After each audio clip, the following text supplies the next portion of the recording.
Hello the students, welcome back to organize knowledge channel. और आज की जो वीडियो है उसमें डिस्कस करेंगे worksheet number 31 for class 7th विषय गणित है। और ये वर्कशीट आपके लिए 15 नवंबर 2021 के लिए शेड्यूल की गई है। आज की जो वर्कशीट है स्टूडेंट्स, उसमें हम राशियों की तुलना ये टॉपिक कवर करेंगे कि किस तरह से हम राशियों की तुलना कर सकते हैं। वर्कशीट शुरू करने से पहले प्लीज़ चैनल को सब्सक्राइब कर दीजिए, बेल आइकन को भी प्रेस कर लो ताकि आपको आने वाली वीडियोस की नोटिफिकेशन वो समय से मिल जाए। देखिए आज की वर्कशीट में क्या दिया गया है। तुलना करने का मतलब क्या है? तुलना करने से हम जान पाते हैं कि कोई वस्तु किसी दूसरी से कितनी अधिक है या कितनी कम है। देखिए स्ट्रॉबेरी 20 ग्राम और सेब जो है यहाँ पर है 200 ग्राम। तो यहाँ पर स्ट्रॉबेरी और जो सेब है उसकी क्या की गई है? तुलना की गई है भार की। ठीक है। दूसरा एग्जाम्पल देखिए, साइकिल की गति। साइकिल की गति यहाँ पर कितनी है? 10 किलोमीटर प्रति घंटा। और यहाँ पर कार की गति जो दिखाई गई है वो है 50 किलोमीटर प्रति घंटा। यानी इस तरह से हमने क्या किया, हमने साइकिल की गति और कार की गति की क्या की है? आपस में तुलना की है। अब देखिए, सामान्यतः हम अपने दैनिक जीवन में दो वस्तुओं की तुलना करते हैं। ऐसा करने से हम पाते हैं कि एक वस्तु दूसरी वस्तु से कितनी गुना है या दूसरी वस्तु पहली वस्तु का कितना भाग है। इसके लिए हम क्या करते हैं? वस्तुओं की तुलना करने के लिए हम अनुपात का उपयोग करते हैं। ठीक है।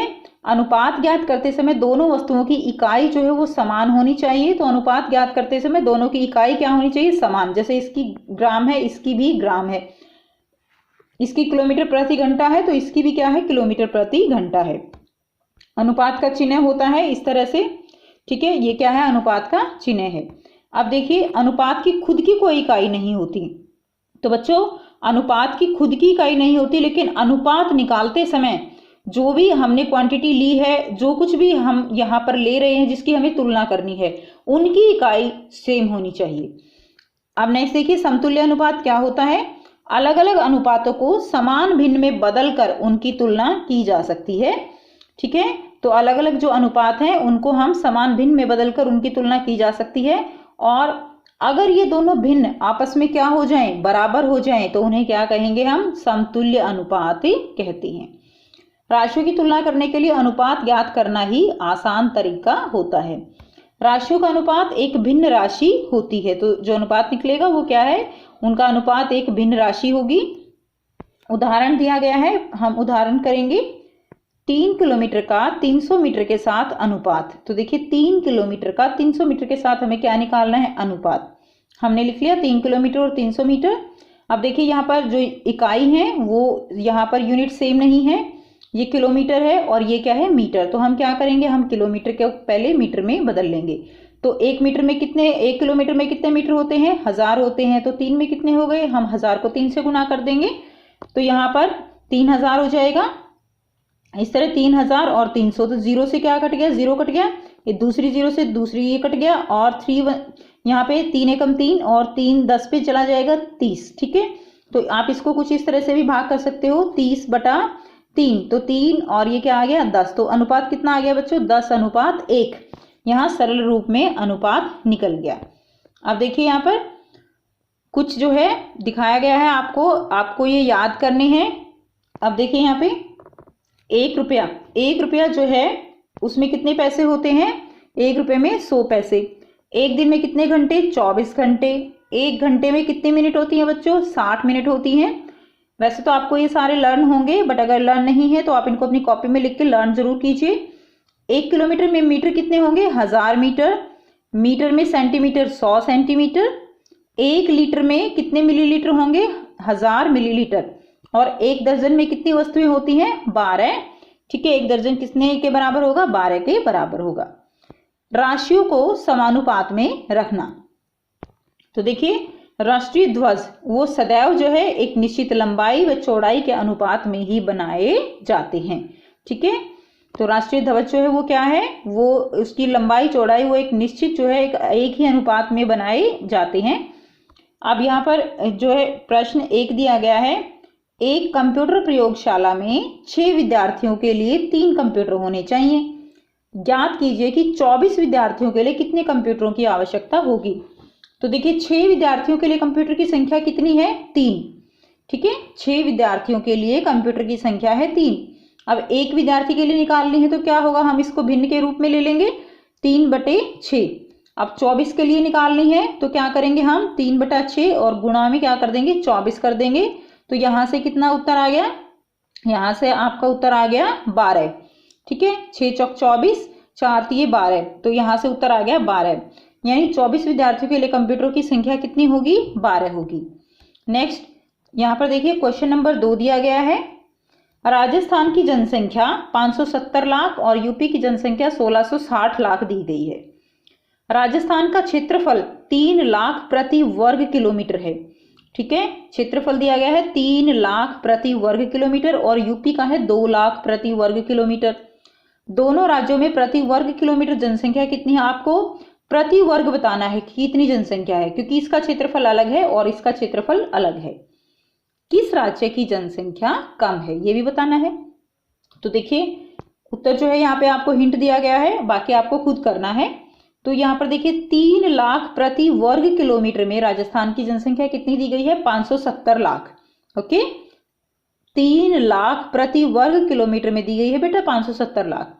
एक में निकालेंगे तो क्या करेंगे, इसको हम इस तरह से भिन्न बना लेंगे 570/3, तो क्या हो गया 190 लाख। तो यहाँ से आपने निकाल लिया 190 लाख। अब आपको बताना है कि यूपी में कितनी है प्रति वर्ग किलोमीटर व्यक्तियों की संख्या, और आपको बताना है फिर किस राज्य की जनसंख्या कम है। तो आइए बेटा करते हैं इस क्वेश्चन को सॉल्व। यहां से बच्चों आप इसका सॉल्व करोगे, यहां तक हमने कर लिया 190 लाख, यहां तक तो दिया हुआ है। हमें फिर उसके बाद यूपी की निकालनी है। तो देखिए 2 लाख प्रति वर्ग किलोमीटर में यूपी की जनसंख्या कितनी दी गई है, 1660 लाख। प्रति वर्ग किलोमीटर में व्यक्तियों की संख्या निकालेंगे। 1660 को हम क्या करेंगे 2 से भाग कर देंगे, तो 2 से भाग करने पर ये कितना आ गया 830 लाख। ओके, अब यहाँ पर अगर आप देखेंगे तो देखिए प्रति वर्ग किलोमीटर की जो जनसंख्या आई है उसको आप जो है उसकी तुलना कीजिए। ये है 190 लाख और ये है 830 लाख। तो बच्चों किसकी जनसंख्या कम हुई, राजस्थान की, क्योंकि यहाँ पर तो प्रति वर्ग किलोमीटर में केवल 190 लोग हैं, 190 लाख लोग हैं, और यहाँ पर प्रति वर्ग किलोमीटर में जो है व्यक्तियों की संख्या 830 लाख है। तो किसकी जनसंख्या कम है, 190 लाख, ये जनसंख्या कम है ना, तो राजस्थान की जनसंख्या कम है। नेक्स्ट क्वेश्चन करते हैं। नेक्स्ट देखिए, आओ अभ्यास करें। अब आपको क्या करना है, यहाँ पर आपको अनुपात निकालना है। अनुपात निकालने के लिए आपको यहाँ पर देखिए 4 जो है क्वेश्चन दिए गए हैं, इनके आपको अनुपात निकालने हैं। तो आइए बेटा 1 बाय 1 हम इनको सॉल्व कर लेंगे, वहीं पर इनको हम समझते हैं। फर्स्ट जो क्वेश्चन दिया गया है, आपको जो अनुपात निकालना है वो है 5 रुपये और 50 पैसे। ठीक है, दोनों में आपको अनुपात निकालना है। हमने किया था कि अनुपात की अपनी कोई इकाई नहीं होती, लेकिन अनुपात की इकाई नहीं होती, लेकिन उसको अनुपात निकालने के लिए हमें इकाई को क्या रखना पड़ेगा, समान रखना पड़ेगा। तो यहाँ पर हमें रुपए दिए गए हैं, यहाँ पर पैसे, तो हम क्या करेंगे, हम रुपए के पैसे बना लेते हैं। तो 1 रुपये यानी 1 रुपये में कितने पैसे होते हैं, 100 पैसे। तो 5 रुपये में कितने हो गए, 500 पैसे। यहाँ पर हम अनुपात निकालेंगे तो 500/50, 0 से 0 कट जाएगी, और 5 एकम 5 और 5 दाई जो है क्या हो जाएगा 50। आप इसको ऐसे भी सॉल्व कर सकते हो, 50/5, 5 और 10 ऐसे चला गया। तो अनुपात कितना आया, 10:1 जो है इसका उत्तर हो जाएगा। नेक्स्ट देखिए नंबर 2, जो अनुपात निकालना है वो निकालना है 15 किलोग्राम और 210 किलोग्राम का। ठीक है, 210 ग्राम का। तो 15 किलोग्राम और 210 ग्राम इसका निकालना है। तो फिर से वही हमें इकाई समान रखनी पड़ेंगी, इकाई बदल लेते हैं। क्या करेंगे, किलोग्राम को हम ग्राम में बदल लेते हैं। 1 किलोग्राम में कितने ग्राम होते हैं, 1000 ग्राम। 15 किलोग्राम में क्या होगा, 15 को 1000 से गुणा कर देंगे तो कितना आ गया, 15000 ग्राम आ गया। ठीक है, अनुपात निकालेंगे 15000 और 210, तो हम इकाई जो अनुपात निकालते हुए हटा लेंगे। 15000/210, 0 से 0 कट जाएगी।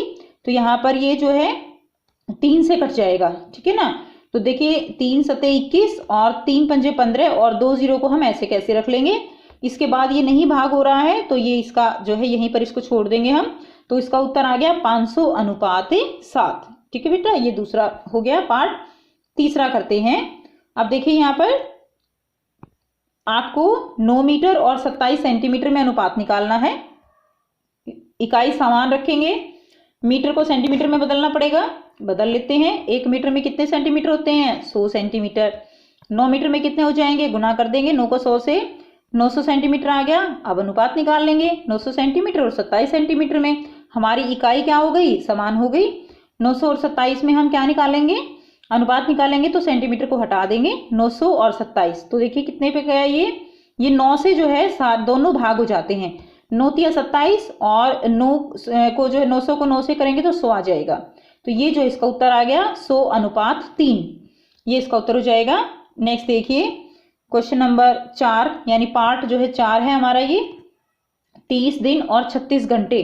इसमें जो है आपको क्या निकालना है? अनुपात निकालना है।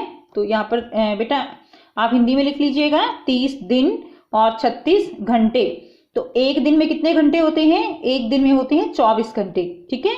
और 30 दिन में कितने घंटे हो जाएंगे? 30 गुना 24 हम कर देंगे तो कितने घंटे हो गए? 720 घंटे। हिंदी में लिख लीजिएगा बेटा आप, ठीक है, 720 घंटे। उसके बाद देखिए 720 घंटे और 36 घंटे, 36 तो हमारे पास पहले ही दिया हुआ है ना, तो 720 घंटे और 36 घंटे में हमें निकालना है अनुपात। तो 720 अनुपात 36। तो देखिए यहाँ पर ये पूरा 36 से ही भाग हो जाएगा 720, 36 एकम 36 और इसको करेंगे ना तो ये 20 पे जाएगा।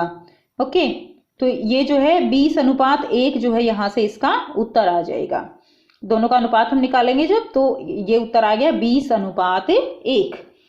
ठीक है बेटा, तो ये आपके 4 क्वेश्चन हो गए। आप एक क्वेश्चन और बचा हुआ है वो कर लेते हैं।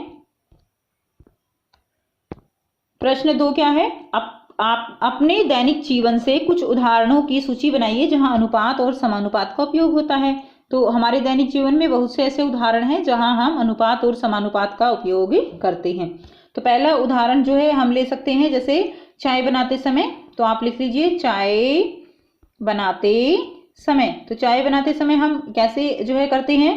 चाय बनाते समय हम ये देखते हैं कितना हमें दूध लेना है, कितना हमें चीनी डालनी है, कितनी हमें चाय पत्ती डालनी है। तो ये सारी चीजें देखकर हम अनुपात में डालते हैं, बिना अनुपात के तो नहीं डालते।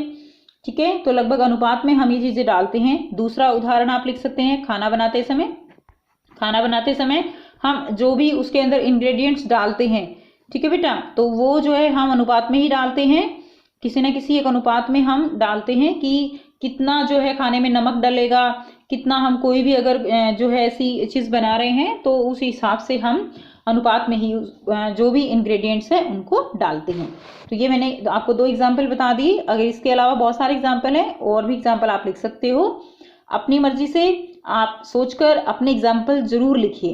तो ये थी बच्चों आपकी आज की वर्कशीट। आई होप बेटा आपको ये वर्कशीट और ये क्वेश्चंस क्लियर हैं। कोई भी प्रॉब्लम हो आप कमेंट करके पूछ सकते हो। वीडियो अच्छी लगी तो लाइक शेयर कर दीजिए, चैनल को सब्सक्राइब भी कर लीजिए अगर आपने नहीं किया है। And thanks for watching, have a nice day.